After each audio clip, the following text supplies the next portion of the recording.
मरहबा collection mall, readymade कपड़ों का भरपूर खजाना, jeans pant, T shirt, cargo pant, night pant, बच्चे और बच्चियों के लिए अच्छे खूबसूरत और उम्दा ड्रेस। पता याद रखें, जमुर हाई स्कूल मेन रोड, जैतून हजीन मस्जिद के पास। माल की पत्रकार परिषद बुलाने का मकसद ये है कि मालेगांव शहर में आम आदमी पार्टी से मैं उम्मीदवारी करना चाहता था, लेकिन गठबंधन में यह हुआ है कि मालेगांव शहर से आम आदमी पार्टी का कोई उम्मीदवार नहीं रहेगा और आप लोगों को मालेगांव शहर में गठबंधन के जो उम्मीदवार रहेंगे उनके साथ आपको जाना है, उनके साथ आपको समर्थन देना है, उनको आपको पाटिंबा देना है। और पाटिंबा देने के लिए शान हिंद और मुस्तकीम डिग्निटी साहब अभी यहाँ पर हम मौजूद होंगे, उनको हम पाटिंबा देंगे। आज की जो अहम है, जैसे गठबंधन में बहुत सारी बातें चल रही है, लेकिन शान हिंद को पाटिंबा देने के लिए ऊपर से ये है कि आप बहरहाल हालात जो भी बनते हैं तो आप शान हिंद को पाटिंबा दें। तो आज की मीटिंग का मकसद सिर्फ इतना है कि आम आदमी पार्टी के तमाम कार्यकर्ता और हमारी माएँ बहनें जो आम आदमी पार्टी के कार्यकर्ता है, हमने मशवरे से मुस्तकीम डिग्निटी और शान हिंद को पाटिंबा देने का फैसला किया है। आज की पत्रकार परिषद का मकसद सिर्फ इतना ही। डिग्निटी शान हिंद को पाटिंबा देने का तय किया या समाजवादी को पाटिंबा? समाजवादी पार्टी को आपके महागठबंधन जो है आपका, हाँ, उसके अंदर कांग्रेस भी है, तो कांग्रेस के टिकट का ऐलान होने का आपने ये नहीं देखा और इनको ये कर दिया, तो कांग्रेस का अगर उम्मीदवार आ गया तो कांग्रेस का अगर उम्मीदवार आया तो मालेगांव के जो सूरत हाल होगी, जहाँ तक मैं समझता हूँ कि दोनों को उम्मीदवारी दी जा सकती है। तो उसके बाद आपको चॉइस करना है कि आपको किधर जाना है।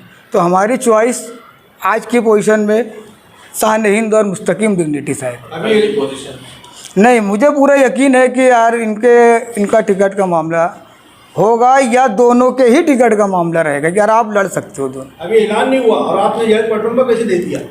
नहीं, ऐलान हुआ नहीं, ऐसी बात नहीं है। गठबंधन में सिर्फ 2 लोग हैं, हमें चॉइस करना है और दोनों का हो सकता है, होगा मैं ये नहीं बोल रहा हूँ, हो सकता है, लेकिन हमने शान हिंद और मुस्तकीम डिग्निटी को पाटिंबा देने का फैसला किया। क्या सलाहियत देखी थी, हिमायत दिया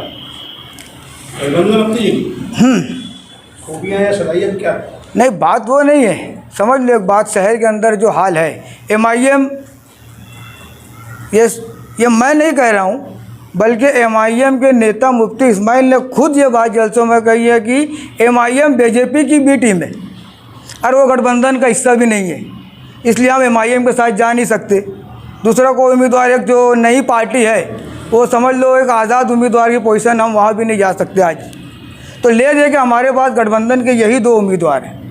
MIM BJP की बे टीम है, ये मैं ही नहीं कहता हूँ, उनके खुद नेता ये बात जलसों से कहे हैं कि इन्होंने मुस्लिम वोटों का बंटवारा किया है। जहाँ सेकुलर वोट चुन कर आने वाली थी, इन लोगों ने अपना उम्मीदवार डालकर वहाँ पर BJP के रास्ते आसान किए। ये खुद MIM के लोग बोलते हैं। प्रेस में आने से पहले आपने शान भाई से या मुस्लिम भाई से कोई बात की है, कोई मामला हुआ है क्या?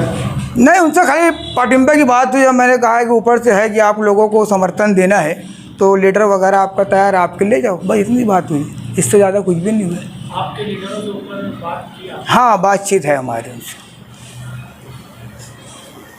अगर हमें कोई तो बेसिक पॉइंट होगा ना? नहीं है ना, अल्हम्दुलिल्लाह, सही बात है, आपका सवाल अच्छा है, रहना भी चाहिए। आम आदमी पार्टी को मैं समझता हूँ कि मालेगांव शहर में पढ़ा लिखा तबका फॉलो कर रहा है बहुत ताकत के साथ। और दूसरी चीज़ ये है कि हमने मालेगांव शहर में ज़मीनी सतह पर बहुत सारे कामकाज कर लोगों को जोड़ा है और यहाँ पर फॉलोअर है आम आदमी पार्टी के। आज मैं तादाद नहीं बता सकता, लेकिन इतनी ज़्यादा तादाद है कि उम्मीद से ज़्यादा चाहने वालों की तादाद आम आदमी पार्टी की केजरीवाल साहब से। मुझे सदारत लिए साल भर का अरसा गुजरा है, वो बीच अभी तक कोई चुनाव नहीं आया है। अगर चुनाव आया होता तो ज़रूर आता। दुनिया भर में की गई, मैं मुकामी सदर अल्ताफ़ किराना आले का शुक्रिया अदा करता हूं कि उन्होंने इंडिया अलायंस की एक बड़ी पार्टी आम आदमी पार्टी की हिमायत शान हिंद जो समाजवादी की उम्मीदवार है उनको की है। ये कहीं ना कहीं ये बात साबित होती है कि इंडिया अलायंस की जो पार्टियां हैं वो समाजवादी पार्टी के साथ में रहना चाहती है मालेगांव शहर में। और 29 तारीख को जो नॉमिनेशन फॉर्म भरने जाने वाले हैं मल्ले की मस्जिद से 11 बजे। तो मर्द और ख्वातीन दोनों रहेंगे और उसमें समाजवादी के अलावा और भी इंडिया अलायंस की पार्टियां हमारे साथ इंशाअल्लाह होंगी। मैं इनका शुक्रिया अदा करता हूं। और ये बात शहर में है कि कल जो है सिराज चौक में एक जलसा हुआ और वो जलसा ये बात साबित किया कि बदलाव है। और वो जलसे का ही असर था कि एक उम्मीदवार मालेगांव शहर का वो दर दर भटक रहा है और वो कल सिराज चौक के जलसे के बाद फिर रातम रात अकेले बम्बई गए। तो ये बात तो ये साबित हो रही है कि शहर में बदलाव की लहर है और शहर तब्दीली चाहता है। और यही वजह है कि आम आदमी पार्टी ने भी मालेगांव शहर के जो भी उम्मीदवार हैं उसमें समाजवादी पार्टी को हिमायत और पाठिंबा देकर ये मैसेज शहर को देना चाहा कि ये शहर तब्दीली चाहता है। और इंशाअल्लाह इन्होंने जो भी हमसे उम्मीद लगाई है, इनकी टीम के लोग यहाँ बैठे हैं, उसमें ख्वातीन भी हैं, मर्द भी हैं। मैं इनको ये भरोसा दिलाता हूँ कि हम इलेक्शन जो लड़ रहे हैं एक उसूल पर लड़ रहे हैं। हम उसमें मजहबी बात नहीं लाना चाहते, दस्तूरी निज़ाम पर इलेक्शन चाहते हैं कि दस्तूरी मुल्क है, दस्तूर के हिसाब से इलेक्शन हो। और हम चुन के आने के बाद हमारे साथ जो भी पार्टियां, संगठन, अंजुमने, अदारे हमारे साथ आएंगे, हम उनका पूरा ख्याल रखेंगे इंशाल्लाह। समाजवादी के अखिलेश यादव समाजवादी का ऐलान कर दिए, इंडिया अलायंस की एक पार्टी है वो। बाकी ऊपर के लोगों का काम है, हमारा काम है यहाँ पे इलेक्शन लड़ना, वो हम लड़ रहे।